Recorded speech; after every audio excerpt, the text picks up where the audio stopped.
continues today. Greyhounds, white shirts, white helmets, the evergreen numerals and shorts. They'll be moving left to right on your internet dial here in this first half. Quick violation, however, on Bailey Savio, and it'll be Navy in the gold shirts, navy blue shorts with the blue and gold helmets. Moving right to left on your internet dial that will have possession first. Chris Gunkel, what do you take from that meeting 2 weeks ago? How relevant is it going into today's game? Well, I think it's still relevant for a number of reasons, one of which is both these teams are still trying to get better, right? There's still things on the line for both of these teams. You know, ultimately Loyola started off really, really hot, scoring the first 4 goals, but then gave up the final, starting off in a 2-3-1. Of course, Loyola's been pretty good man down, too. Opponents just 6 of 26 on the season. They're 70, well, make it 7 of 27. Call that the old broadcaster curse, Chris Gunkel. Yeah, you know, when we look at this on the replay, there wasn't really anything fancy, as it was just a catch behind, back and forth. But sometimes teams automatically assume that other teams are going to roll out of this, and they really didn't. It was just a simple down cut. Skowniak gets free all the way in. Whitaker, another save, and grabs the loose ball as it was bouncing around. He had it checked out. Greyhounds able to recover. Loyola start off very aggressive defensively, pressing out, not sliding. In transition, little unsettled. Hounds trying to take advantage. Good feed in front, but not on target. Taken away. Transition the other way for Skowniak. Lays it off. We got a long pole shot and a long pole goal for Jackson Bonnets.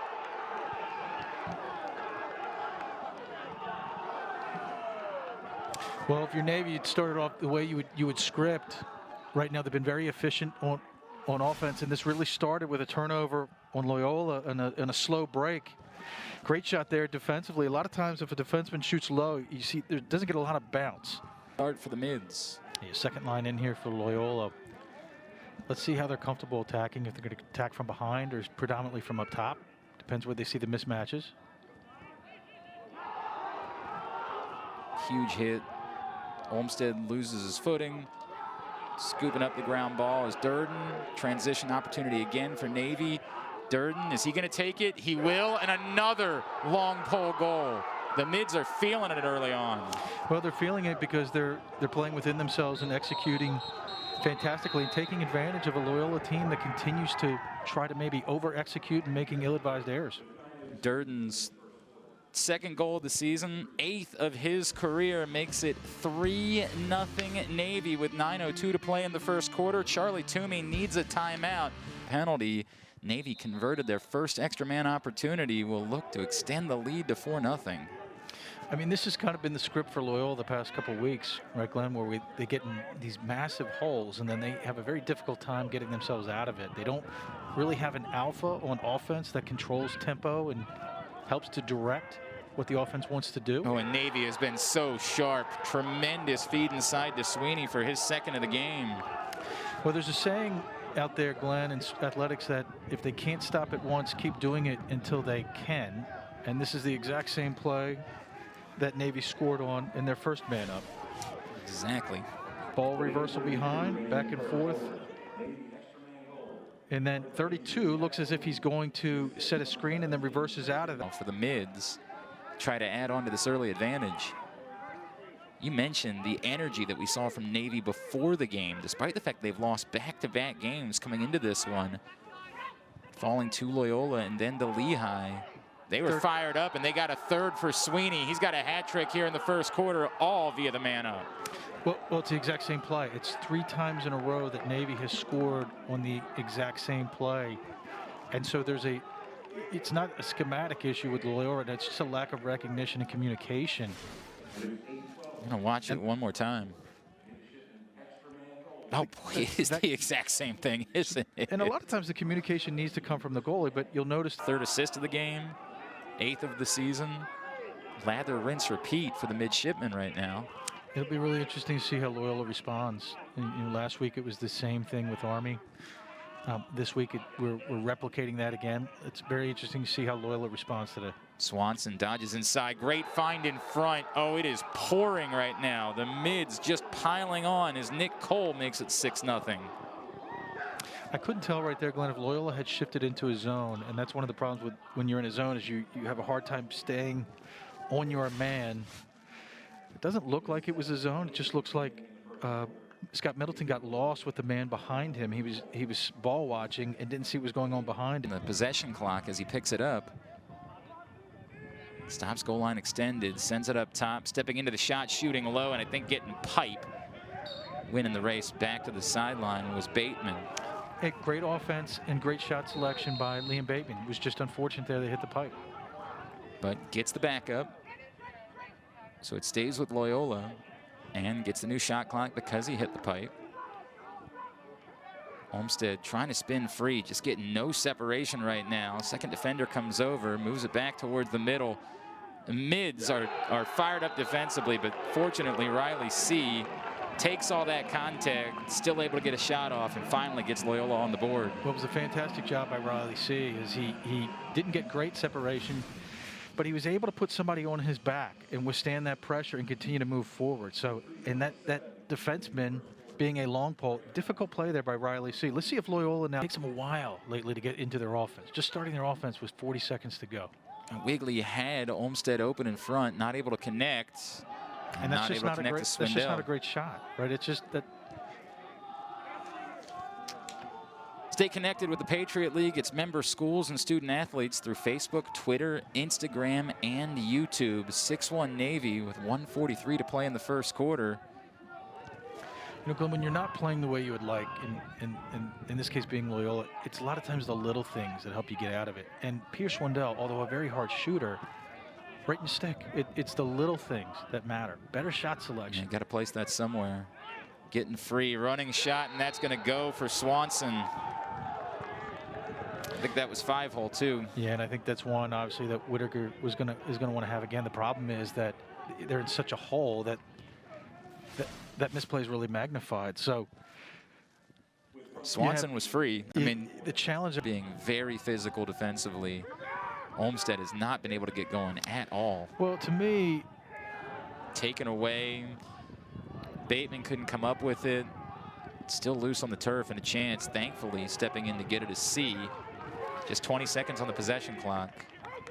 To me, I'd like to see Aidan Olmstead make a move and just run. He tends to make a move and then roll back immediately, helping the defenseman. Lindley sends it up top. James delivers.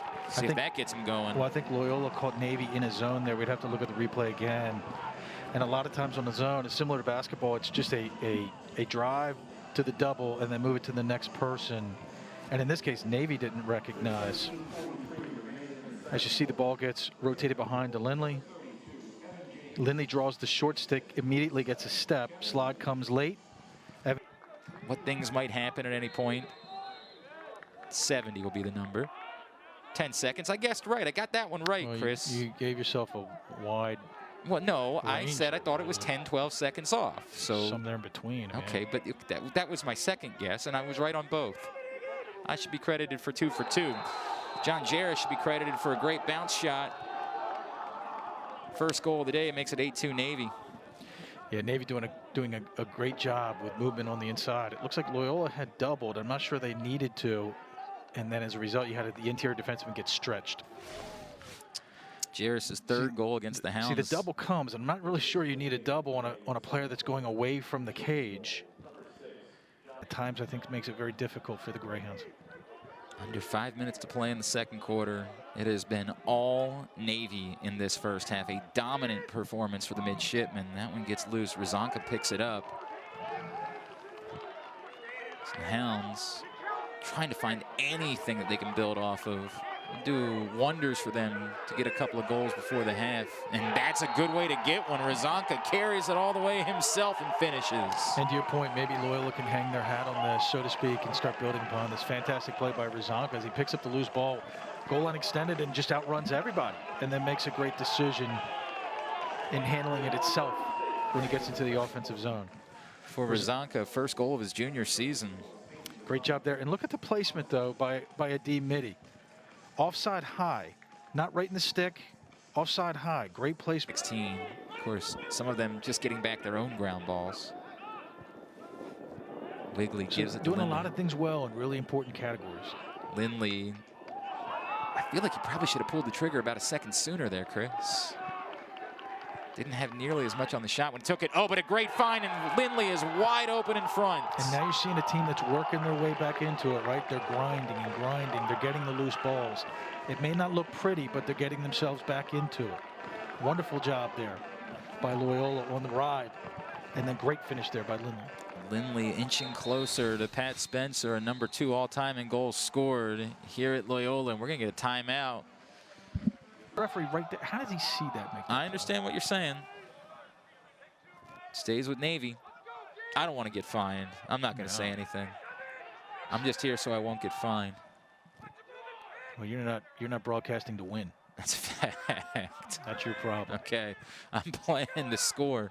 Long shot, a bomb. Dropped in from up top.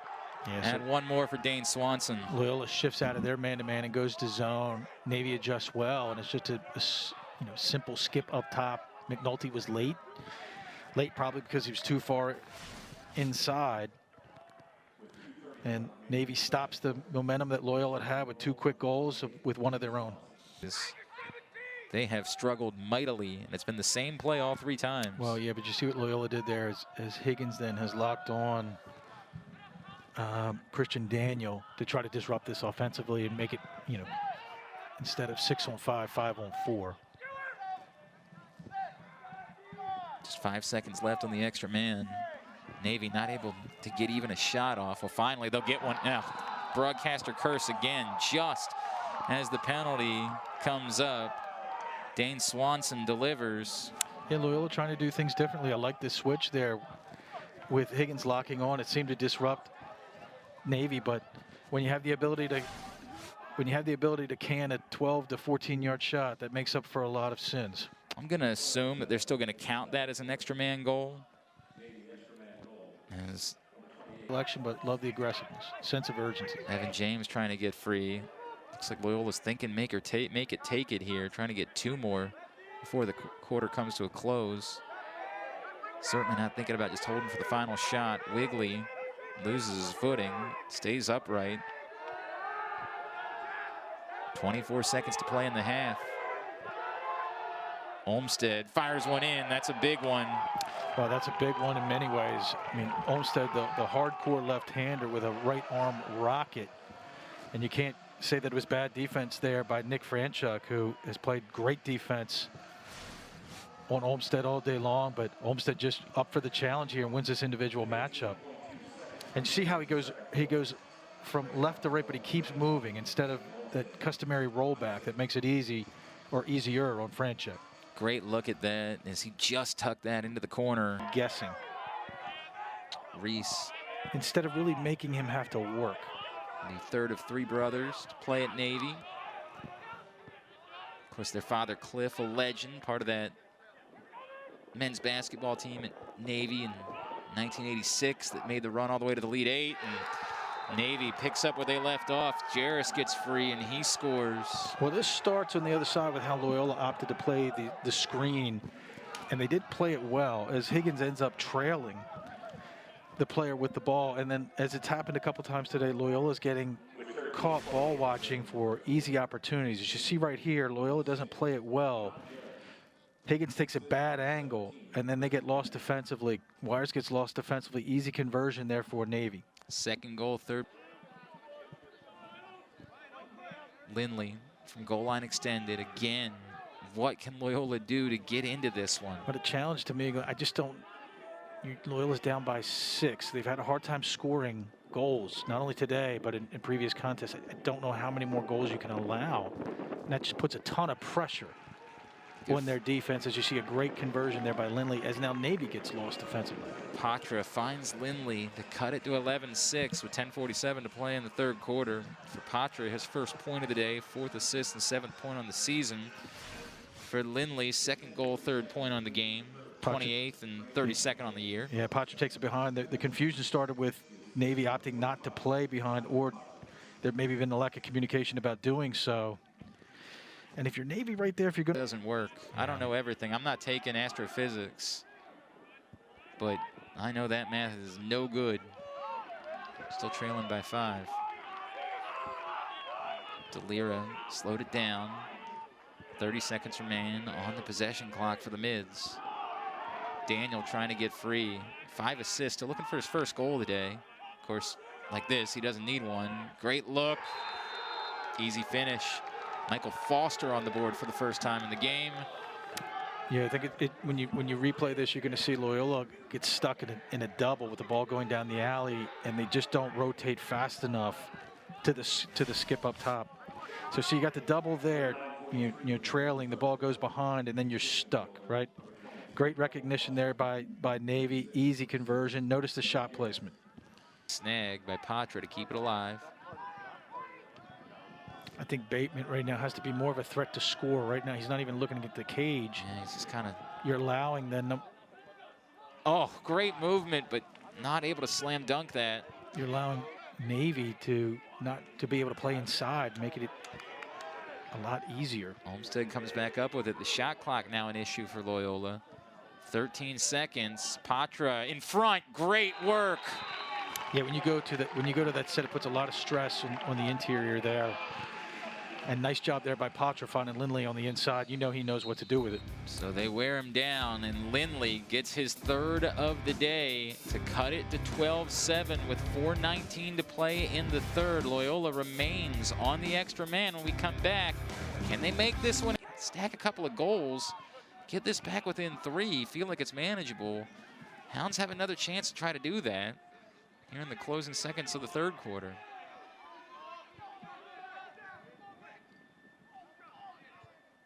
About a 7-second difference between the possession clock and the game clock.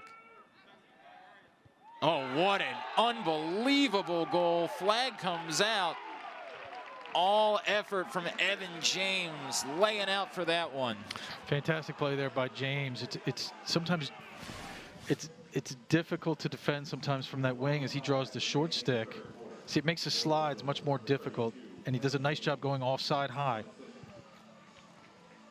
So so James gets on the inside, but look at the placement here. He uses his body to cut off the defender, and he goes offside high. In with possession right now. Hasn't played much, but's done a really nice job today. Really, particularly in transition, carrying the ball, getting out of trouble.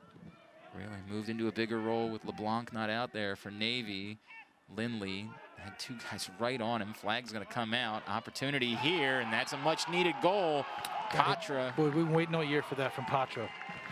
Right, the ability to show the aggressiveness to get inside and then convert. Hopefully that's the precursor for a lot of good things to come from him.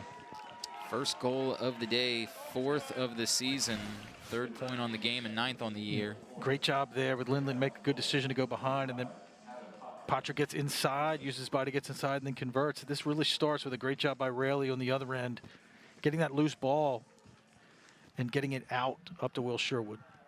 They got to win a faceoff or 2. Good movement. Good shot and a big save from Schaefer. Schaefer has made some big saves in the second half, and a second shot also saved by Schaefer as Daniel got 2 great looks. Boy, I thought he was going to get burnt by giving up the rebound, but nice job there again by Schaefer.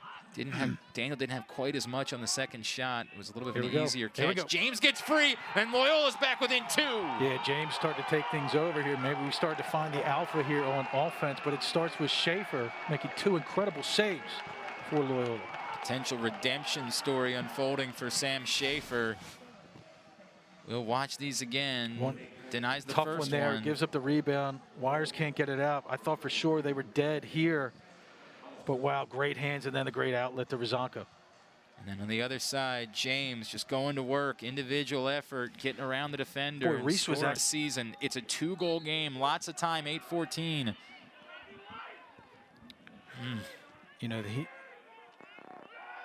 Oh, and in a big ground ball pickup. Unsettled. Lindley trying to get free. Loses it, but he gets back on top of the ball. Coming free. Oh, what movement! McNulty! Now we're starting to see the Loyola of old. You're starting to see the Loyola of old. Great job there in transition. I didn't even see McNulty, and then the little dip and dunk by the long stick defender.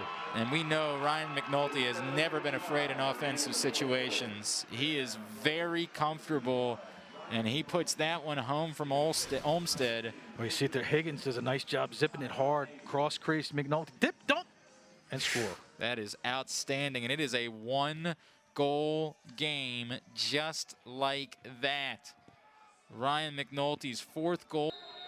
Just run your offense.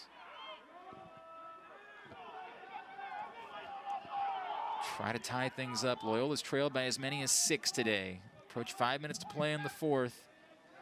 They're down by 1. Can they even things back up? Evan James says yes! Evan James is taking over. I'm telling you, now you're starting to see that alpha. Number 32 has become the alpha offensive player for Loyola. What a day for Evan James. 4th of the game, and we are tied. And really, this isn't that complicated, but what you see here with James is quick release. He picks his spot and goes, right?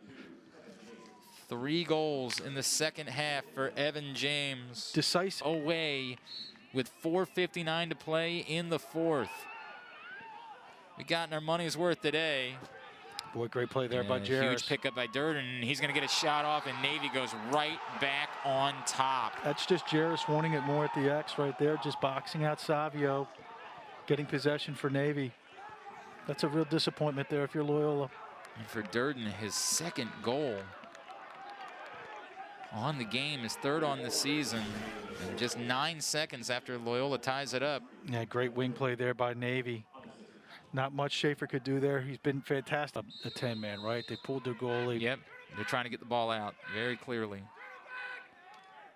And now, fact, this is what's the danger of that. Well, what's really interesting is the goalie's on the other side of the field. And that's a mess. That's just a mess. Christian Daniel able to get free and score to make it 14-12 with 1:28 to play. Boy, that was really interesting what Loyola chose to do there. And to your point, Navy took advantage of it as they had Schaefer on the other side of the field and just added an extra defenseman. First goal of the day for Christian Daniel, 12th of the season. He's got 6 points today, 22 on the year. There's a lot of time. Well, he was great when he came back in. Hey, fantastic job. It's a story of 2 halves, Chris. But in the end, Navy made the plays they needed to when they needed to make them, and because of that, for the first time in school history, the Midshipmen come to Baltimore and defeat the Loyola Greyhounds. I think there's going to be a 2nd difference they're going to put back on the clock, but it's not going to matter. Game's over. Loyola's going to drop to 5-5 on the season, 3-3 in conference play. Navy with a huge win, improving to 4-2 on the year. 2-2 in the Patriot League. The officials are just going to say, let's call it. It was 1 second difference. Final score, Navy 14, Loyola 12. Well, let's give credit to Navy, right? From the onset of the game, they were much more inspired.